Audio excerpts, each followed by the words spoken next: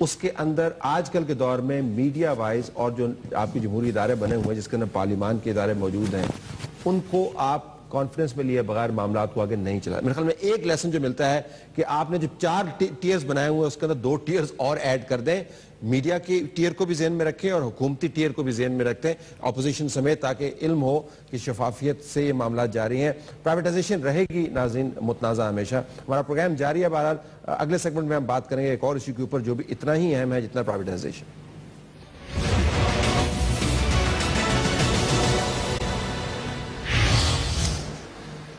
ناظرین, آپ اس وقت تصویر دیکھ رہے ہیں سونیا بی بی کی. مظفر گڑھ میں یہ 24 سالہ لڑکی مبینہ طور پر پولیس کی زیادتی کا شکار ہوئی. اس کے بعد یہ خبر جب سامنے آئی تو پتہ یہ بھی چلا کہ اس زیادتی کے معاملے پر لڑکی نے پولیس کے سامنے FIR رجسٹر کروانے کی کوشش کی تھی, جس کے اوپر مبینہ طور پر پولیس نے انکار کر دیا. تھانے کے باہر آ کر اس نے اپنے اوپر تیل گرایا اور خود کو آگ لگا دی. خود سوزی کی اس کوشش میں 80% اس کا جسم جو ہے وہ متاثر ہوا. اس کے بعد ہسپتال کے اندر یہ ایک اندوناک موت کا شکار ہوئی. چیف منسٹر شہباز شریف صاحب نے وہی کیا جو وہ کرتے ہیں. یہاں پر پہنچے, فیملی کے سر پر ہاتھ رکھا, 6 تصویریں بنی, 5 لاکھ کا چیک دیا اور پولیس افسر کو معطل کیا اور انکوائری آرڈر کر دی. اور ساتھ یہ بھی چلتے چلتے کہہ دیا کہ پولیس کا کلچر تبدیل کرنا بڑا ہی مشکل کام ہے. یہ واقعات ہمیں کیا بتاتے ہیں اپنے نظام کے بارے میں اور ہم ان سے کیا سیکھ سکتے ہیں؟ ہمارے پاس ہنا جیلانی صاحبہ موجود ہیں, خواتین کے حقوق کے لیے سرگرم کارکن اور اقوام متحدہ کی سابق خصوصی نمائندہ برائے انسانی حقوق. ہنا صاحبہ, آپ کا بہت شکریہ, آپ نے ہمیں جوائن کیا. کچھ تفصیلات آپ بھی ظاہر ہے آپ نے دیکھی ہوں گی, کچھ ہم نے بھی اپنی طرف سے تحقیق کی. جو آپ کو ظاہراً نظر آتا ہے اس کیس کے بارے میں, یہ کس قسم کا کیس ہے؟ دیکھیے, بات یہ ہے کہ ایک انفرادی کیس کے اوپر تو میں کامنٹ کبھی میرے اصولاً میں نہیں کرتی, کیونکہ مجھے حقائق اس طریقے سے معلوم نہیں ہوتے کہ کوئی حتمی رائے دی جا سکے.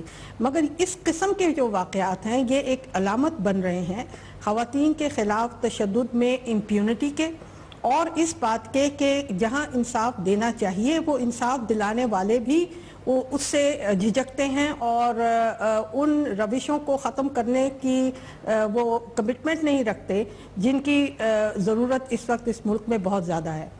تو میں سمجھتی ہوں اس علامت کے حوالے سے میں کچھ باتیں کرنا چاہوں گی. نمبر 1 یہ کہ پہلی بات یہ کہ خواتین کے خلاف تشدد کے واقعات بڑھتے چلے جا رہے ہیں, اور اس میں جو قوانین ہیں وہ موجود تو ہیں لیکن وہ سکت نہیں رکھتے کہ خواتین کو صحیح طریقے سے انصاف دلوا سکیں. نمبر 1. نمبر 2, جو لا انفورسمنٹ کا آپ کا کام ہے, جس سے کام شروع ہونا ہے, یعنی انصاف تو عدالت نے دینا ہے لیکن اس سے پہلے انویسٹیگیشن ہوگی تو عدالت انصاف دے سکے گی. جو انویسٹیگیٹنگ اتھارٹیز ہیں اس میں آپ دیکھ لیجئے کہ کمپلیننٹ کی پہلے تو ان تک رسائی ہی ایک بہت خطرناک عمل ان کمپلیننٹس کے لیے ہے. عورتیں خود ان پولیس سٹیشنز میں جا کر اپنے آپ کو غیر محفوظ سمجھتی ہیں, اور ایسے بہت سے واقعات اب سامنے آ چکے ہیں. دوسری بات یہ کہ اگر وہ غیر محفوظ نہ بھی ہوں تو عام شہری کو بھی FIR درج کرانا مشکل ہو جاتا ہے. آپ نے قوانین میں ایسا ایک سکم بھی رکھ دیا ہے کہ اگر مثلاً تشدد کا واقعہ قصاص اور دیت کے قانون کے تحت آتا ہو تو FIR میڈیکل رپورٹ کے بعد ہوگی, اور میڈیکل رپورٹ کون کروائے گا, کن حالات پہ کروائے گا, اس کا بھی ساری بات جو ہے وہ ان لا انفورسمنٹ کے حوالے ہے اور انویسٹیگیٹو اتھارٹیز کے حوالے ہے, جن میں اس وقت ڈیلیجنس کا بھی فقدان ہے, کمپیٹنس کا بھی اور آنیسٹی کا بھی. اگر میں انٹرپٹ کر پاؤں آپ کو, یہ جو ابھی آپ نے بات کی اسی سے ایک زاویہ میرے سامنے آتا ہے, لیکن اس پر جانے سے پہلے میں آپ سے پوچھنا چاہوں گا کہ آپ کی عمومی جو اسسمنٹ ہے وہ کیا ہے؟ یہ خود سوزی ہی کیوں کی جاتی ہے؟ کیا جو وکٹم ہے یا جو سائل ہے وہ کوئی جانے سے پہلے کوئی بہت بڑی اپنے بارے میں, اپنی بپتا کے بارے میں سٹیٹمنٹ دینا چاہتی ہے؟